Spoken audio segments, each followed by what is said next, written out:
a keyboard, plate of food, almost completely eaten, and a digital audio workstation. What more could I ask for? Well, hot sex with a fine woman, but I don't want to push my luck.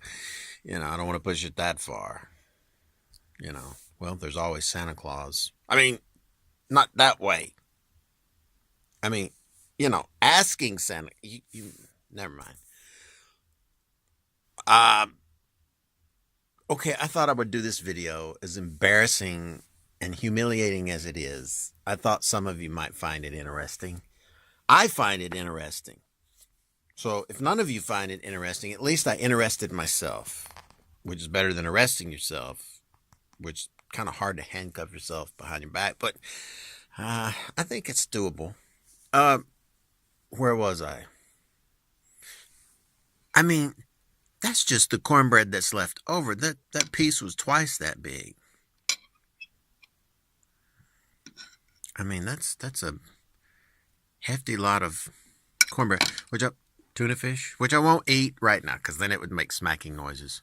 Okay, so what I wanted to show you was the very first embryonic stage of me trying to do one of these vocal covers. And this is particularly embarrassing because not only is it at the very beginning where I have just a faint inkling that I might want to try a song,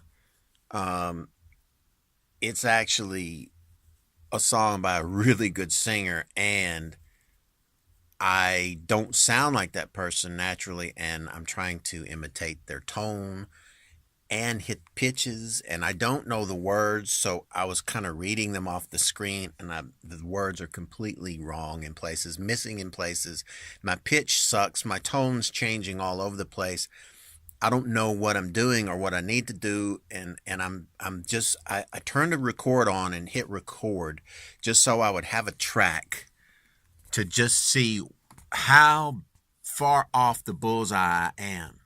And this is you can see that's me singing right there. So it's very embarrassing. It's like standing in a football stadium and there's 80,000 fans in the stand, and then you drop your pants and you stand there with a flaccid penis. That's how embarrassing that is. Or this is. I mean, because like I only want to show you the finished version, which sounds acceptable, but this right here sucks. But I wanted to show you. So look, I took a backing track I found off YouTube. That's what this track is. I labeled it "Fool Believes." I just put something up there. I typed it in. There's the volume of the track. I don't know what it's set on. Mine is 6.77 dB. And then there's the music, and it just doesn't have any vocals at all, which is perfect because you want to do all the vocals, backgrounds, lead vocal. Some people just like to have the backgrounds in because they do the karaoke thing, so that's cool. But I don't like them in there because that way I can add them. And anyway, so here's the track. I mean, it's not a bad rendition. I don't know if I'll be able to find a better one. So I soloed it so you could see. So it's okay. It's so happy. I mean, to be a song about something so kind of sad and depressing, it's so happy sounding at first. Well, anyway, so I go, okay, I sift through, as many backing tracks on YouTube as I can to get one that sounds acceptable, clean and not too far MIDI-ized, but kind of like at least maybe somebody played it, but, I'm never satisfied. It reminds me of a Prince song. This is what it sounds like when doves fart. Oh, sorry. I always get distracted for some reason. Where was I? Okay. Then I hit record and I stand in front of a microphone and I sing along with this with some headphones, and oh God, it hurts. Okay, so listen, just trust me. It's It'll be better, but right now it hurts. All right, so this is very embarrassing. But I don't know why. I don't even call myself a singer, and I don't do this for a living, and it doesn't even matter. But just self-respect, man, you know. But I thought it would be educational and enlightening for you guys. And it's highly informative for me, because then I know where I suck hardest, and I can set out to figure out what the hell I need to do. Anyway, I'll let you hear the vocals. This is totally one take, experimenting, putting my toe in the water, trying to see, do I sound like him? And in places, I sound like Michael McDonald with the flu. Oh my God. All right, just listen. You'll laugh, I'm sure. All right, here we go. He came from somewhere back in the long ago. Oh, I should also tell you, trying hard to be creative, get to be creative. I've pitched it down 5 semitones, so it's in a key I have half a prayer of being able to function in. So just know it's pitched down by 5, which is why it sounds so deep and not cool also. So I do that just to have a chance of even being able to do this and pull it off. Anyway, keep going. Once in her life, it's a smile for his nostalgic tale. I don't know what I'm doing here. Looking at the lyrics.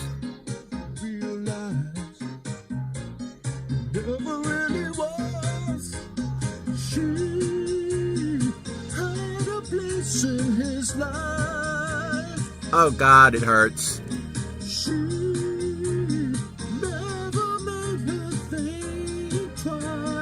What a weak falsetto that was. As she rises through. Good God. Oh my God. Oh.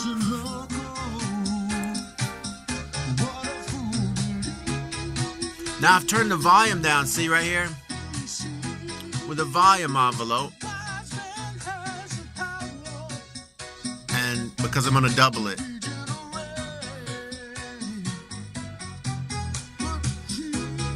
So you get the idea. I'm experimenting. I have no idea about the words.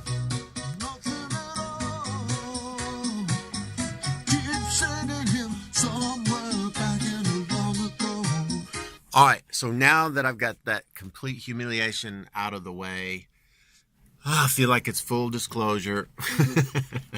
It sucked hard. But now what I wanted to show you is what I do. I go in here, and on that track, I do some Wizard of Oz type magic. I add the pitch shifting, which is obligatory and necessary to get me up to the right place, which is 5 semitones higher. The compression I leave on while I record, just to kind of keep my volume levels, in line. Auto-tune, that helps here and there a little bit if my pitch is just a little flat or sharp. I'm almost always flat. I think it's the headphones and something going on. When I sing live in the shower, my pitch is perfect. I don't know what it is with the headphones. I add some EQ. I add some EQ, which I can show you. I mean, in this particular case, I'm dipping kind of around 300 to get rid of a boomy, dull, thuddy kind of. And then I'm boosting the nachos out of the high end to try and actually compensate for the pitch shifting, losing some high end. And then I run that into a multi-band compressor, which will allow me to kind of beat down some of these frequency ranges. So as you can see, I'm really beating down the low end because I don't want it to be boomy anywhere, anytime, any place, anyhow. Not no-how, not nowhere. And then not much else in that singy range. And then the harsh 2 to 3K. In this case, I guess I'm really more around I don't know. What is that? It's more like 3 to 6K. So that kind of that harsh Essie sound, kind of beating that down some. And then I'm beating down the everything above that 6K range. But I'm also boosting it again. So I'm compressing it and then turning the overall volume up. So I'm hoping to get the kind of airy sound back into the thing to compensate for that pitch thing right there. Then I put a little reverb on it. That's all. So with all that magic happening there, I'll go back and pitch the song to the proper pitch just by turning this pitch shifter off. Now I don't have it shifted down by 5. Now it sounds better, but my singing still sucks. It's going to suck as bad as it did before I did all that. I have to sing it properly. But now it's up in that range, and I've got some compression, but also the auto-tune and everything. So now it sounds a little better. So I'll play it now, and you'll see, like, it's a step-by-step thing. I'm just going to have to sing this a lot to figure out how I'm going to do these parts. I don't know, because that's why he's got Grammys and stuff. So anyway.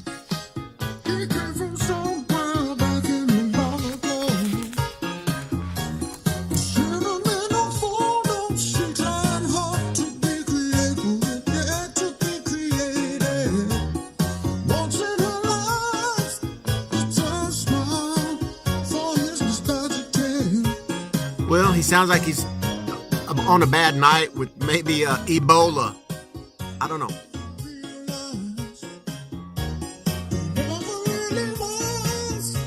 Okay.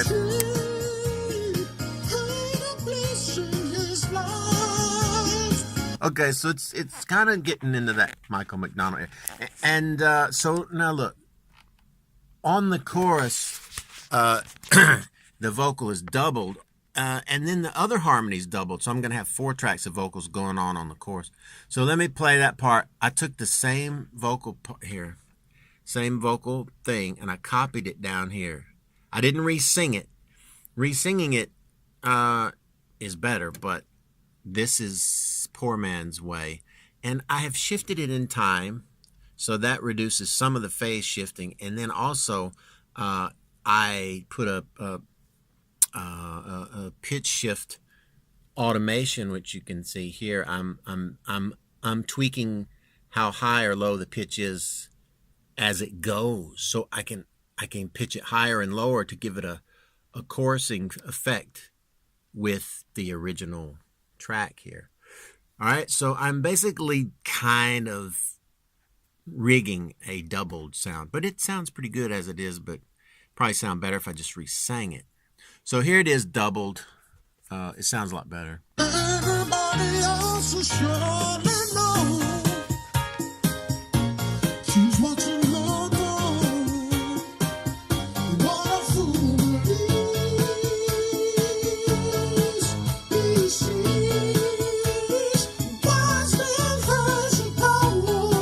That sucked.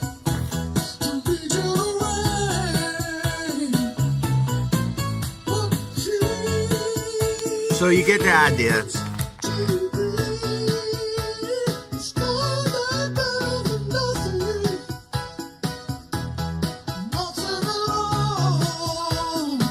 So it's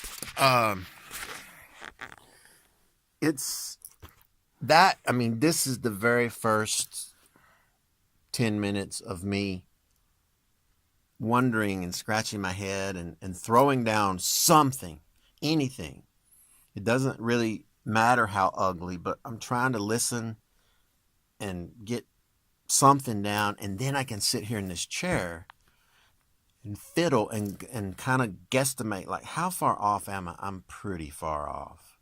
Although at times when I sing the line well and I keep that Michael McDonald roundness in there, I'm like, I mean, this could be passable if I just sing it well.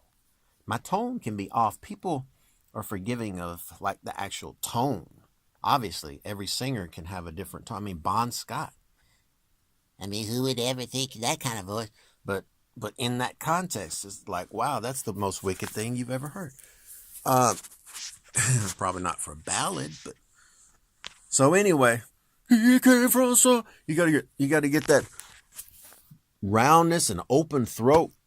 Back in long ago, it's just an openness, and it's really hard to maintain in the falsettos, and he's like merging his falsetto with his real voice. I don't know, but I think I can piece it together and get something acceptable.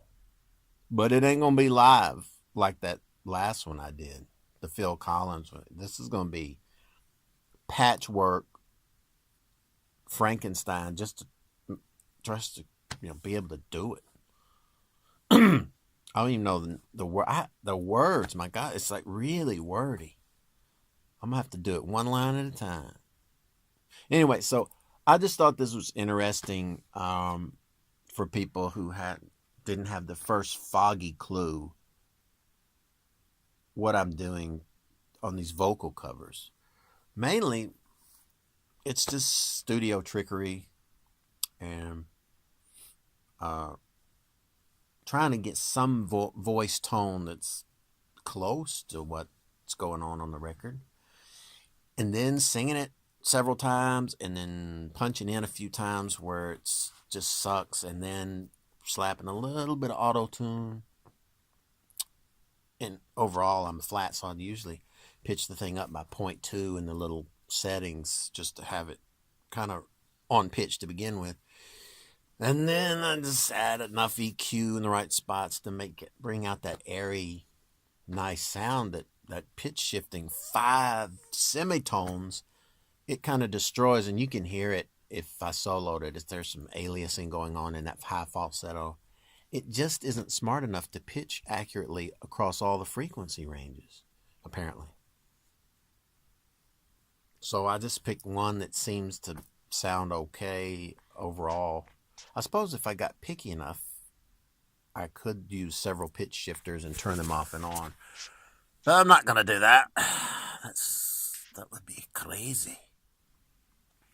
And just, for those that just are nostalgic, little nostril cam. Okay. I I thought about going hunting for Christmas songs this year, and I've got too much going on with my dad and this other person and me, and it's just the lady quit at my dad's house who was going there 4 times a week, bringing him a breakfast and cleaning up, and so until I can find somebody, I got to make 3 trips to my dad's house a day, take him a breakfast and a lunch, and go over there at night, and it's just a lot of work. So, all right, that's it.